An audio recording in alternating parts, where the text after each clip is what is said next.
I need to say something that's going to make people uncomfortable.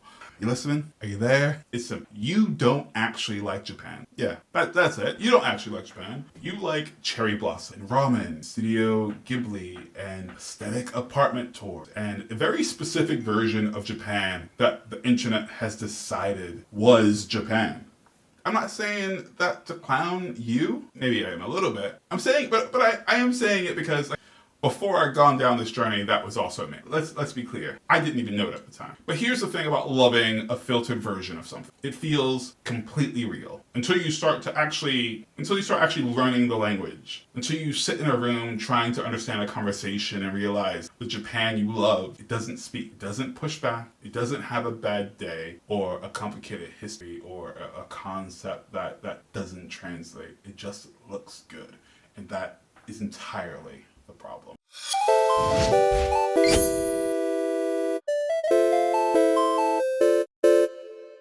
Nani ue minasan, it's your boy. I'm Trey. And I'm currently learning Japanese, Korean, and Mandarin simultaneously. And that's either stupid or ambitious. And I'll be honest, I'm not exactly sure. And this entire channel is about what I'm finding out. And what I'm finding out is that the West, including me, including you, maybe especially people who think they're past tourist phase, has built an entire relationship with East Asia on top of an aesthetic, not a culture, an aesthetic. So today we're going to talk about why that matters and what the filter actually is, and what happens when it breaks, because it will break, and when it does, that's when things start to feel real. And by the end of this, I'm not trying to make you feel bad, about loving Asia. I'm trying to offer you something better than what you probably already have. And there's a specific moment I want to get something I read while trying to learn kanji, and it made me realize how deep the filter actually goes, but we'll get there. Let me describe something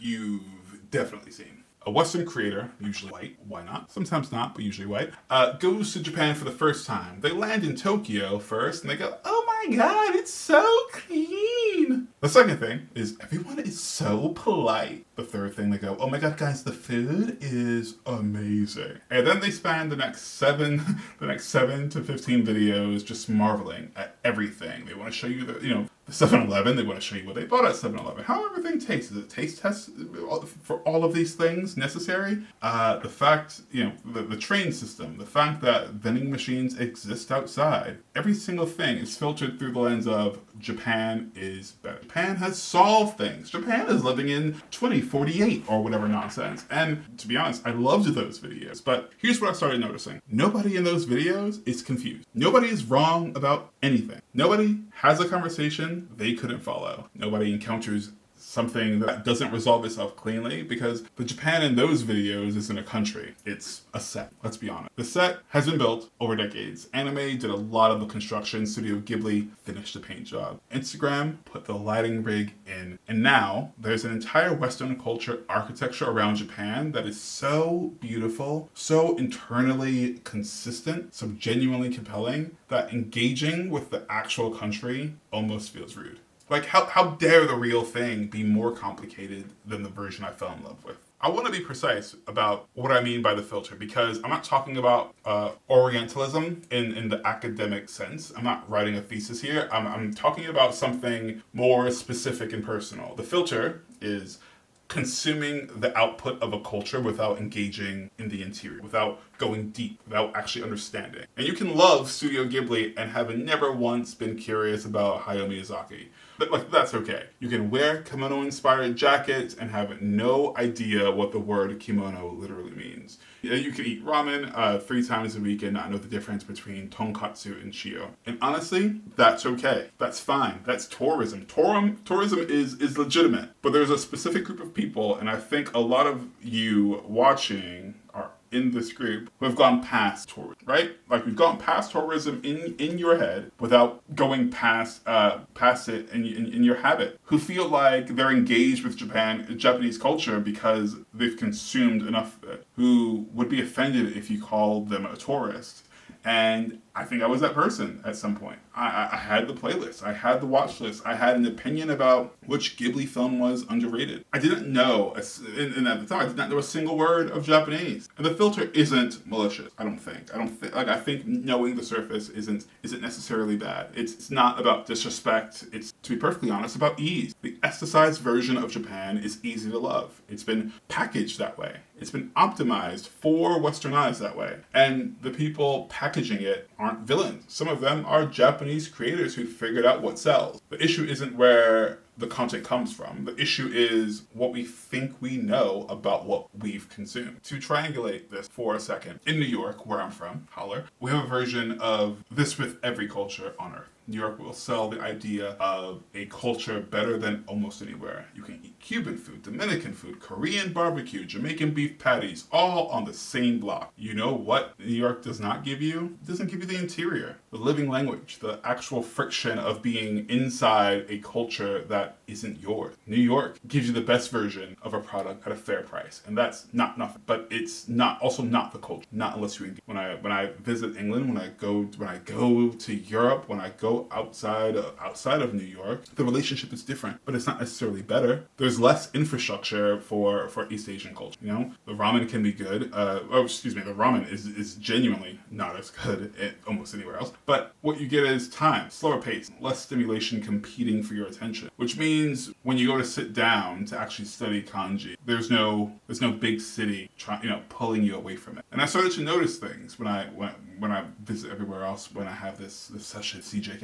I had space to be wrong, space to actually be a beginner. And then there's Japan itself, which I love. I love Japan so much. But I'm also not a Japanese, I'm not a veteran. I haven't been there as much as other people, and I haven't explored as much as I want to. I'm someone who is still learning, still trying to figure it all out. And I think that's actually a more honest position to speak from, because I can't pretend like the filter is completely gone. I've already spent a month in Japan. And I can obviously acknowledge that there's still so much to learn, and that's okay. Knowing the filter is there doesn't make you enlightened, but not knowing it's there means that you're going to spend the rest of your life loving something that doesn't exist in the way you. Okay, and the thing that I told you before about the kanji. There's a kanji that looks like, and it gets romanized as ma, and the basic translation is space or gap or pause, which sounds poetic, right? It's fine. I think very Pinterestable, right? Ma, the Japanese concept negative space. I'd seen that framing before. I thought I knew what it meant, but when I started to actually study it, reading the explanations, context, and not just aesthetic,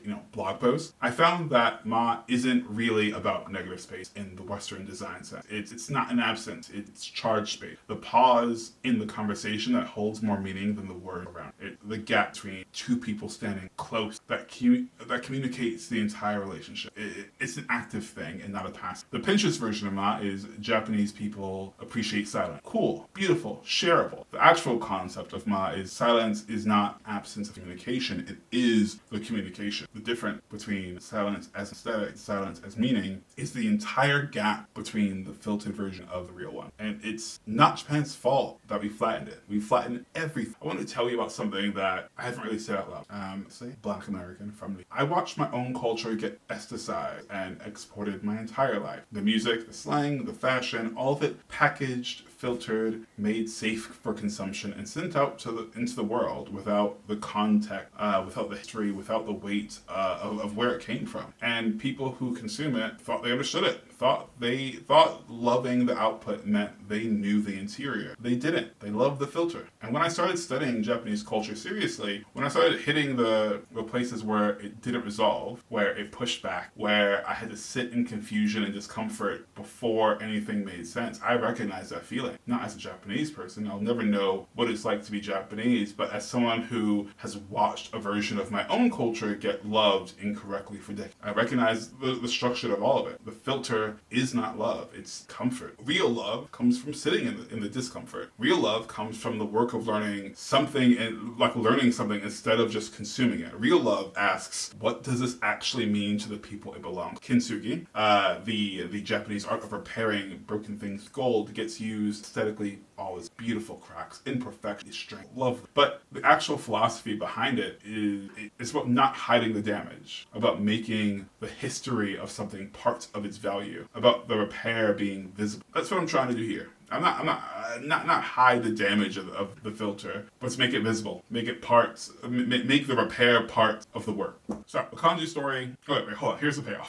When I found out the real meaning of my first reaction wasn't intellectual satisfaction. I think it was embarrassed because I had used the word in a conversation before, casually, confident, with more of a the aesthetic definition, and I've been wrong. I may have been right in that I may have been understood, but now that I know the truth, it feels wrong.